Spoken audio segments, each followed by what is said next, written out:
Salut, c'est Sandra Kwame et je t'invite à lire avec moi Luc chapitre 4, versets 31 à 37. En ce temps-là, Jésus descendit à Capharnaüm, ville de Galilée, et il y enseignait le jour du sabbat. On était frappé par son enseignement car sa parole était pleine d'autorité.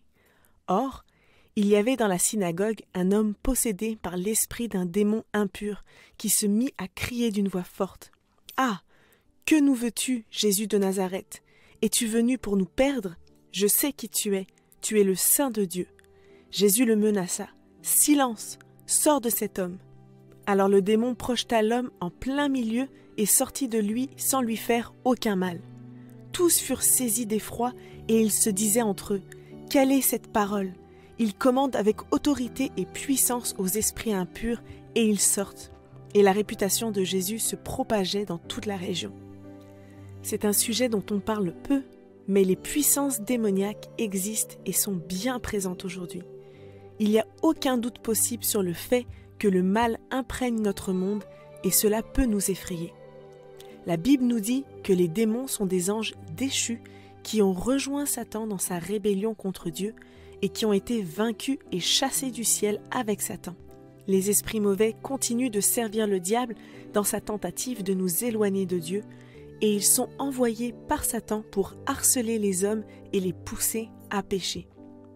Mais l'autorité de Christ est supérieure à celle du diable et les démons ne peuvent rester longtemps en sa présence. Durant son ministère terrestre, Jésus rencontra de nombreux démons.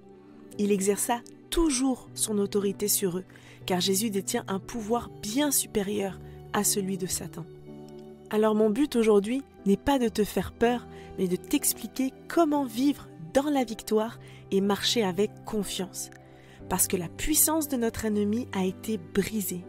Et de la même manière que Jésus chassait avec autorité et puissance les esprits impurs, le Seigneur nous a donné cette même autorité par son esprit. La première étape pour triompher de nos peurs face au mal consiste à reconnaître et accepter l'autorité de Jésus et son pouvoir. La deuxième étape pour nous soumettre à Dieu et repousser les tentations méchantes de Satan et de ses démons est de revêtir l'armure complète de Dieu.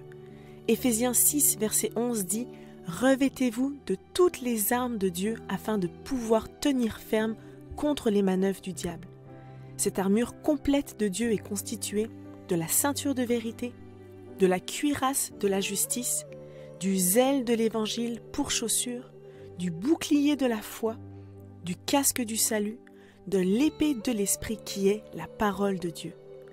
La Bible nous donne donc un moyen clair de contrecarrer les efforts du diable et de ses démons pour nous attirer dans le péché. Comment ? En menant une vie imprégnée d'obéissance aux Écritures. La Bible nous assure également que si nous nous soumettons à Dieu et résistons au mal, le diable et ses démons fuiront loin de nous. Je conclurai avec ceci. Par sa mort sur la croix et sa résurrection, Jésus a vaincu Satan et a brisé son autorité pour toujours. Soyons donc revêtus d'autorité pour marcher dans ce monde et détourner les tactiques du diable. Sois béni et encouragé.